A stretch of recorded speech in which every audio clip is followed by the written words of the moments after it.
Hola, hoy tenemos un objetivo súper claro y emocionante en este análisis. Vamos a replantear por completo una línea de tiempo histórica que creíamos conocer a la perfección. Nos vamos a echar un clavado profundo en documentos y hechos muy poco conocidos que literalmente van a cambiar nuestra forma de entender la historia de los derechos humanos en el continente americano.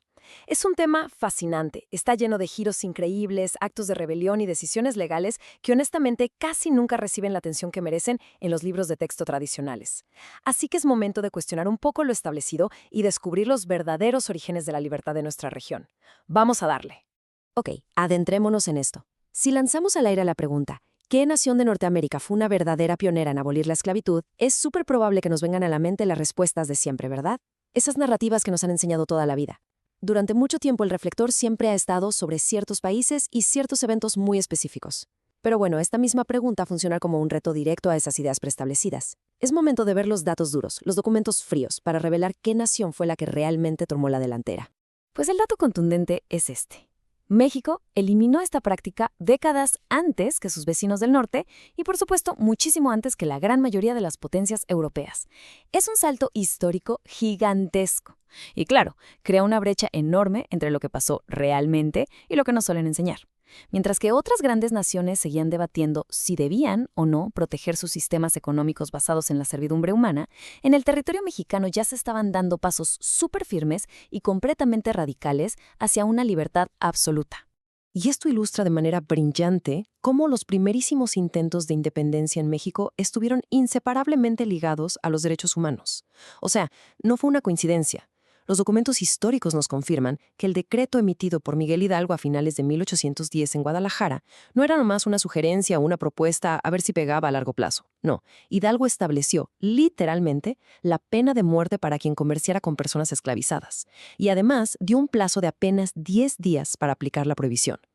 La libertad no era el tema secundario, era el corazón mismo del movimiento insurgente. Ahora, para entender de verdad la magnitud de estas acciones, es vital tener muy clara la sombría realidad de esa época colonial. 15 a 20 millones. Es una cifra que paraliza.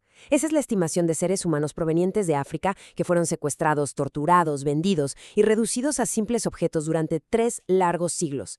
Esta colosal tragedia humana, impulsada 100% por la avaricia y los intereses económicos, creó un sistema de dominación que en su momento parecía absolutamente imposible de frenar.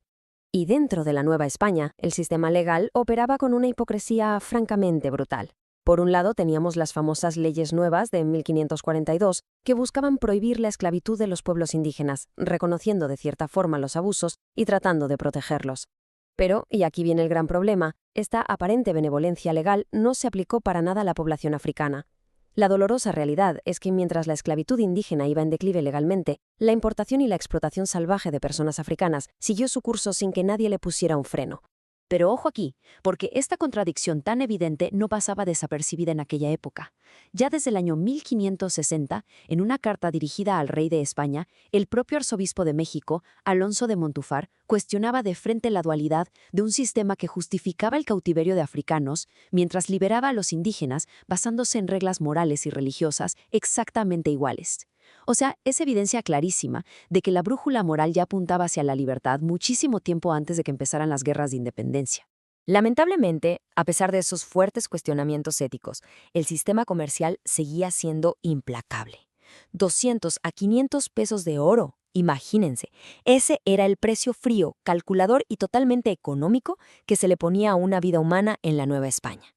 Si revisamos los expedientes judiciales de esos años, vemos con una crudeza terrible cómo las personas eran tratadas como simples bienes que se podían heredar, hipotecar o transferir en transacciones donde participaban no solo las autoridades civiles, sino hasta las eclesiásticas.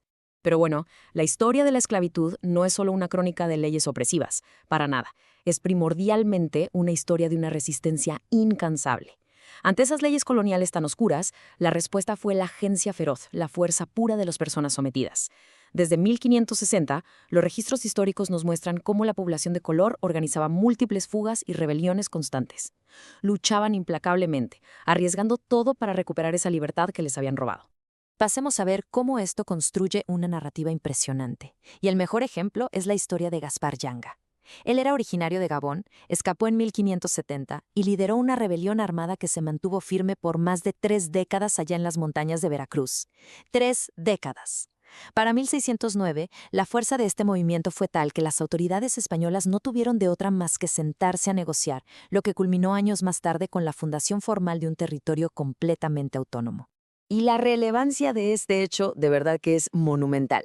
San Lorenzo de los Negros, que hoy conocemos como el municipio de Yanga, representa el primerísimo caso de un líder afromexicano que a través de la fuerza y la resistencia logró fundar el primer asentamiento libre y autónomo de todo el continente americano. Es un hito sin precedentes en la historia de la libertad humana, un logro inmenso alcanzado muchísimo antes de lo que los libros de texto convencionales suelen admitir. Fue un verdadero punto de quiebre. Ahora bien, además de tomar las armas y organizar escapes, existía otra trinchera súper fascinante en esta búsqueda de la emancipación, el sistema legal mismo. Aquí es donde entra un concepto clave llamado alorría o Carta de Aurría. Básicamente, era un procedimiento legal que existía desde finales del siglo XVI, a través del cual una persona esclavizada podía presentarse ante los tribunales y exigir una certificación formal de su libertad, ya fuera porque estaba en el testamento de sus amos, por méritos propios o incluso porque compraban su propia libertad mediante contratos. Aterrizar esa historia legal nos revela historias humanas conmovedoras y fascinantes.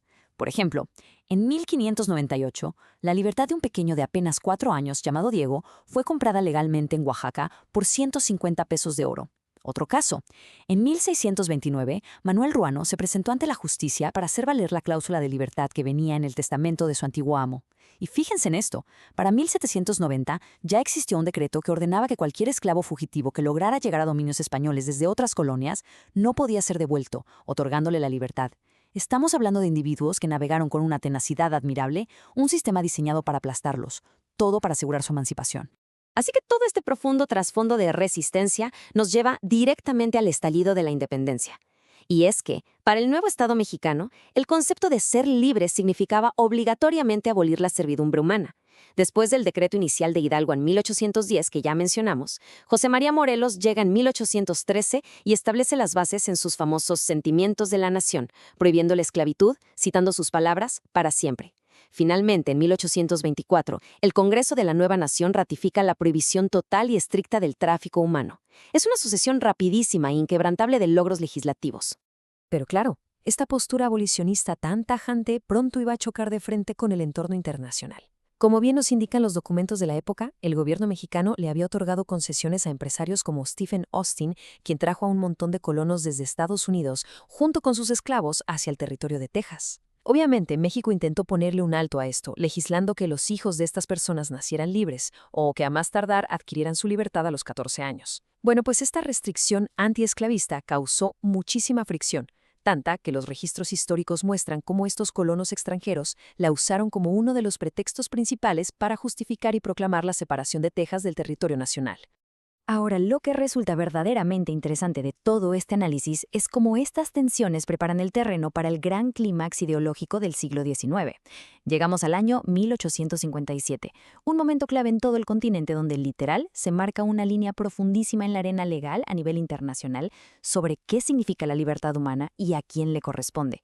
Es justo el punto de la historia donde dos visiones completamente opuestas chocan y se cristalizan al mismo tiempo.